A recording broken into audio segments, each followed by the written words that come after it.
I'm going to do is kind of walk through how we are having our own internal conversations about the Copilot family, the pieces of the Copilot family that we are looking at, that we are excited about, that we are having a lot of conversations, that we are talking about adoption.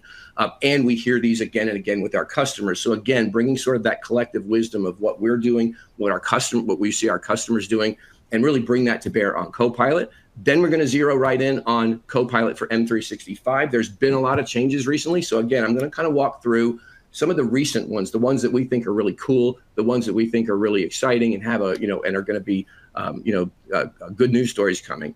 So we're going to start kind of at that theoretical level, talking about the Copilot family, and then we're going to start talking about values. So first part theory, second part value. Value is interesting because this is something that everybody's trying to figure out. What is the value of Copilot? How do I measure the value of Copilot? How do I cost justify Copilot? At what level do I need to cost justify Copilot? There's some really interesting conversations. What we're going to talk about is kind of how there's a lot that's already been published out there. I don't want to rehash what's already been published about how do we measure productivity gains? How do we measure efficiencies? How do we measure increasing quality of organizational outputs? There's a lot written on that. What I'm going to talk about is kind of the intangibles or the X factor, because I think that really illustrates the promise and the power of Copilot and how much of a game changer it could be. But then we're going to walk right into the part that nobody wants to talk about, but yet everybody is talking about, which is cost justification. How do I justify the price tag? How do I make that argument? Can I make that argument? And how do I translate that into action? So that's the value conversation. And then we're going to switch to hands-on, and we're going to go through what I call the beginnings of best practices with Copilot. Again, having lots and lots of really interesting and intriguing customer conversations, the things that come up again and again and again. We've kind of put that into a collection of what we call the beginnings of best practices, because honestly, there are no best practices yet because everybody's still trying to figure this out. And then we'll have a little bit of a talk about what you can do as next steps working with us here at SHI. So that's the agenda. My cohorts here are going to be monitoring the Q&A. So we'll save those for the end, and they'll be, kind of trying to put together as many as we can. If we don't get to your question, we will get to it. It just may be offline via email, but there's a lot of you, so we're gonna do our best to answer all the questions. Okay, so that's the agenda. Now let's start with kind of first the facts, right? So back in January, when Copilot first launched, it was sold as you had to be an early adopter. You had to get into the early adopter program. There was a fixed firm price. There was a minimum quantity of 300 that you could purchase, no more, no less. And that was how you went to Copilot. That's how SHI did Copilot. That's how most of our customers that were in the program did Copilot. And then an interesting thing happened in the beginning of or middle of January. And honestly, it wasn't something I was expecting to happen. I thought this would happen much later in the cycle, but Microsoft pretty much took the speed brakes off of Copilot. They eliminated that 300 seat minimum, so you don't have to just, you're not stuck with 300. You could buy 50, you could buy 5, you can buy whatever you want at this point. They broadened the availability across the licensing programs, in particular the CSP licensing program. Originally, it was kind of locked behind the closed door of the enterprise agreement, which has minimum commitment requirements, and so there was a lot of businesses that were not able to participate in the early phase because they didn't have enterprise agreements. CSP is Microsoft's more broad licensing program, and there's a lot, and that's where in January they opened up the Copilot into the CSP program. And the other interesting thing that they did is it used to be that it was that the only license that you could have as a base was M365 E3 or E5. And they have since removed that and said, okay, now you can have Office 365 E3, you can have Office 365 E5. There's a broader array of base licenses for which you can apply, you can get Copilot for. So it was a pretty interesting change. Again, the thought that maybe that would happen later on, but Microsoft went ahead and brought it forward in January. And thus, here we are today talking about Copilot. So the nice thing is, the upshot of that is, there's really no barrier of entry at this point. You can get it in as small an experimental quantity as you want to as large a quantity as you want. So that's good news. Okay. So what we want to talk about is in the theory of Copilot. Now, you'll see my list of the Copilot family down the left. There's a whole bunch of them, and I'm sure that some of you will point out maybe some of these don't exist anymore. Maybe this has changed since I did this little list. That's part of the interesting thing about Copilot is it's constantly changing and evolving. In fact, we had some fun and we created a meme. I wish I could show it to you, but I can't find it. But we created a funny meme where it was the inside of an airplane, and in seat 16A was a passenger, and then every other seat was occupied by somebody in a pilot uniform, right? Because that's sometimes how Copilot feels. There's so many Copilots out there that you feel like you're the only passenger on the plane and you're surrounded by Copilots. So this is always changing, constantly evolving. But there's a few like sort of anchors to this that I call my top 5, and again, feel free to debate in the comments or the Q&A or whatever, but these are the ones that we talk about again and again and again. And I'll tell you, kind of why as we walk through this. So first is straight from the Department of Redundancy department is the Microsoft Copilot for Microsoft 365. So this is the flagship, when everybody says Copilot, typically this is what they're meaning. I call it app embedded Gen AI. You could call it turnkey Gen AI, bespoke Gen AI. This is the concept of turnkey Gen AI embedded in your applications, right? It's right there in Outlook to help you draft an email. It's right there in Word to help summarize a doc or create a doc. It's right there in PowerPoint to create a PowerPoint, et cetera, et cetera. The Copilot experience that most people are talking to when they say Copilot is Microsoft Copilot for Microsoft 365. It represents bespoke AI.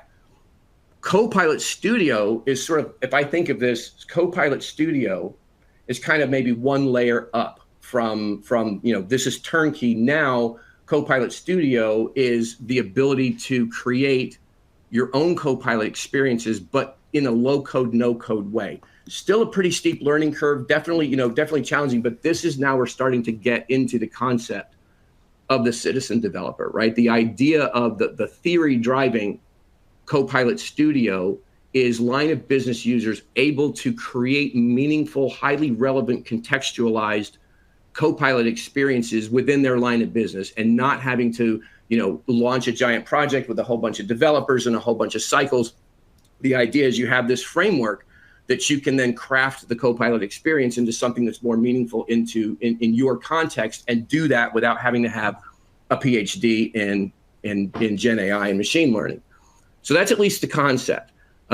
We're also starting to see some interesting emerging use cases around using the Studio technology to bring other things together with the Microsoft Copilot for Microsoft 365 experience. A good example that we saw recently was ServiceNow data, sort of bringing that data into the pool to be available in those conversations, those conversations and interactions with Copilot and Microsoft 365. So, Studio's new, it's interesting. It's a lot, again, citizen developer is something that, as a concept, it's awesome, right? I mean, who doesn't want that? But as a reality, it's very challenging, because although it's low code, no code, it can be harder to implement. But the other piece of this, so if that's one side of the spectrum is like the citizen developer, low code, no code. On the other side of that is the Azure OpenAI service. That's like the professional grade platform that you can pretty much do anything with.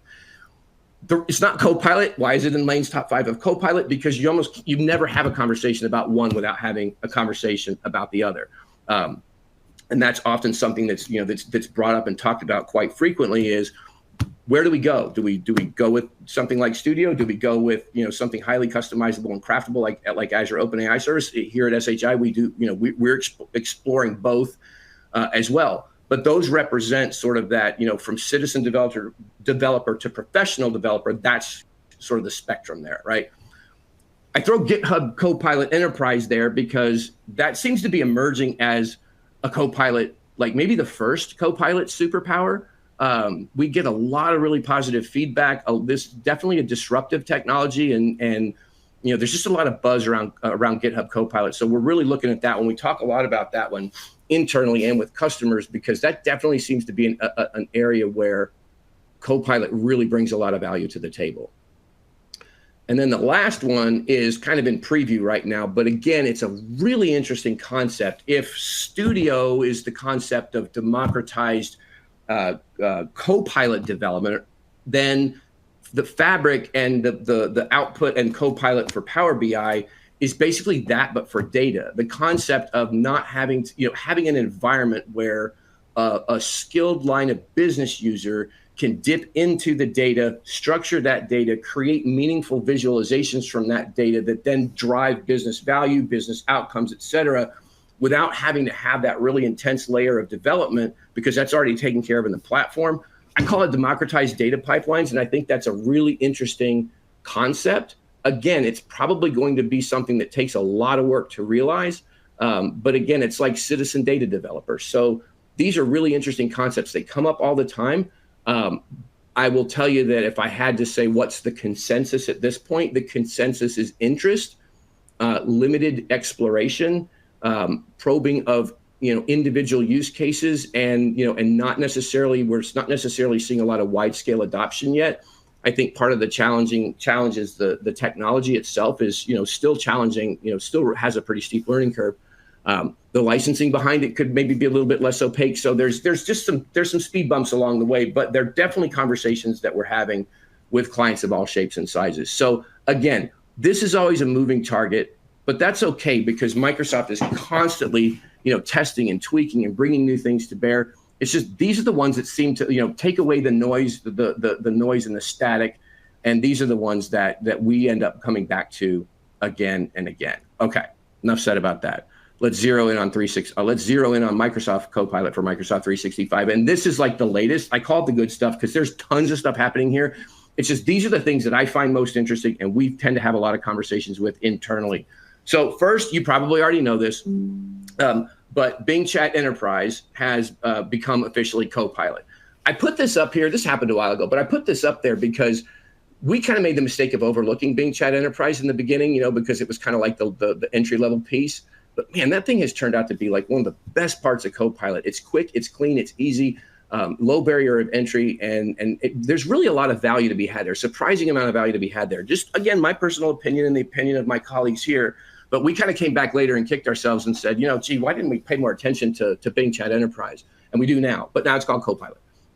Additional language support's coming out. I think they said something like 17 additional languages to be supported at some point. Again, probably you already know this, but if you've been using Copilot for a while, you remember M365 chat was the Teams modality of Copilot. So you added it kind of like a chat thread. It was pretty cool that way. But it's being replaced by by the app. You go to the App Store, you hit the Copilot app, and now you have a Copilot app. The cool thing there is that the interface feels just like pretty much like what you get on the web. So if you're used to using it on the web, you can use it inside of Teams. And then this one I really like. Copilot for Microsoft 365 mobile app. Like, it's literally the same thing, but on your phone. And it's really handy when you're like presenting something or you're having a conversation. You don't want to take your eye off the screen, but you just need you want to do some, search for something in former Bing Chat Enterprise or whatever. You could go on your mobile phone and use it there and get the results there. And it still has all the same protections, et cetera, that you get on the web and in the Teams app. So those things kind of form a nice triangle of whether you're in Teams, whether you're on the web, whether you want to be like doing mobile on the side, like a good way to continuously have that interface with the quick and fast pieces of the Copilot stack in Teams, the mobile app, and that GPT experience. So those are really good developments, I think.